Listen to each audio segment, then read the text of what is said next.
must have made a mistake there. Once again. Okay.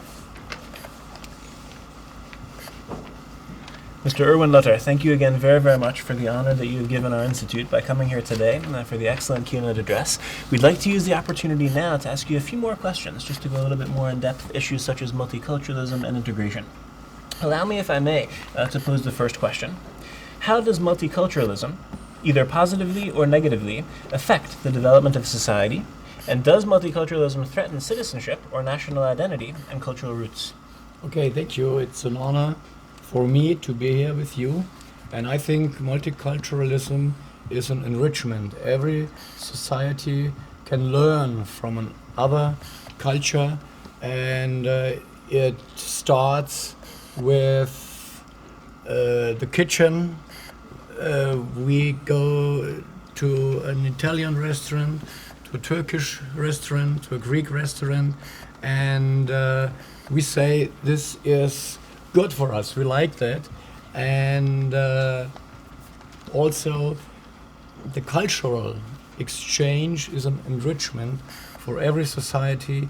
Think of music, think of sport.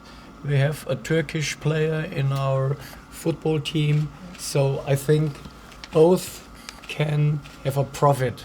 It's a win-win situation. Okay, excellent.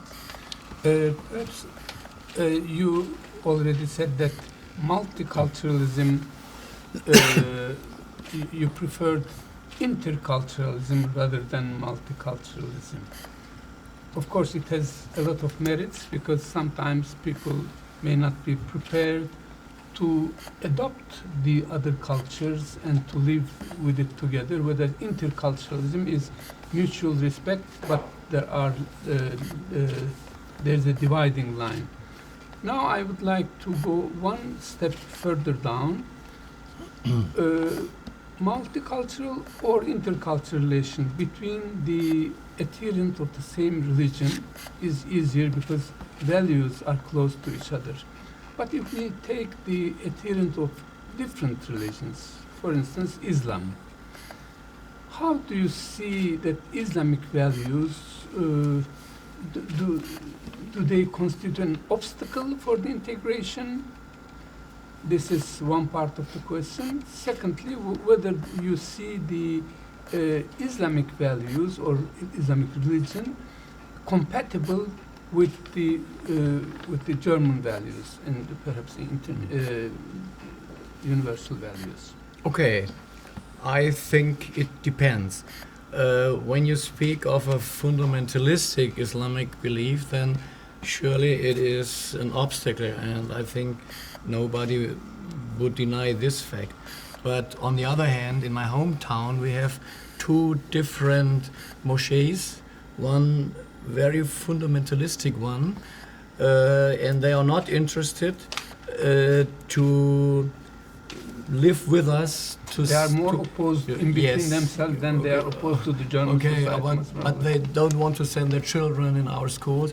And we have a very moderate mosque which are interested in our culture. They send people to our schools, and they founded, for example, a community of Turkish parents, which is very successful, which brings to our communal parliament questions and wishes, and we work perfectly together. So it depends. It depends. It's not the religion, but it's the people who interpret religion differently. It's instrumentalized by political forces, yeah. Thank you. I would like to pose another question.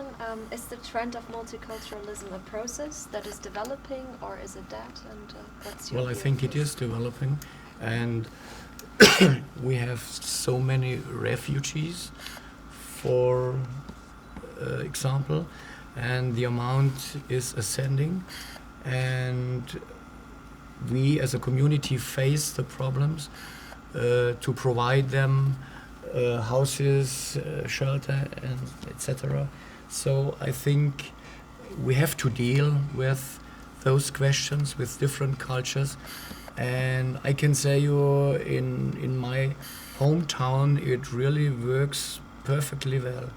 They are welcome, and they have an opportunity to learn our language. Language is important, and so there is a mutual understanding. So I think it's very lively, and we have to deal with those problems in Germany. So you disagree with Angela Merkel there when she said that multiculturalism is failed? Okay, I'm a member of a different party. Okay. And the campaign will start, so I have to stress on the differences. Exactly. Okay. Yeah, but some optimism. Also, in the context of that question, could you please deepen, what is your opinion on the current German government policies towards integration? Do you think that there's a need for change in the current policies? Okay, I think we do a lot for refugees, and but this also is a problem of the Länder in Germany, and here we have to improve things. Yeah, that's right. Because, for instance, in Munich, the housing situation is very bad for the refugees, and here we have to work to improve this. But my party colleague from the FDP in the Landtag, she is very much engaged to improve the situation for the refugees. But that's a topic we have to work on in Germany. So in particular, your party, what policies do you advocate in terms of multiculturalism and integration? Okay, it's a deeply liberal position to be open to guarantee freedom of belief, and to guarantee every individual to be happy in his way. And so we are very open to different cultures, but on the other hand, we also demand from other cultures to deal with our culture and to accept our culture and the conditions of the country they live in. If I may, let me ask just a follow-up question on that. What would that mean practically, in a sense, if we really wanted to, in a very liberal way, allow for all these cultures to celebrate their cultures?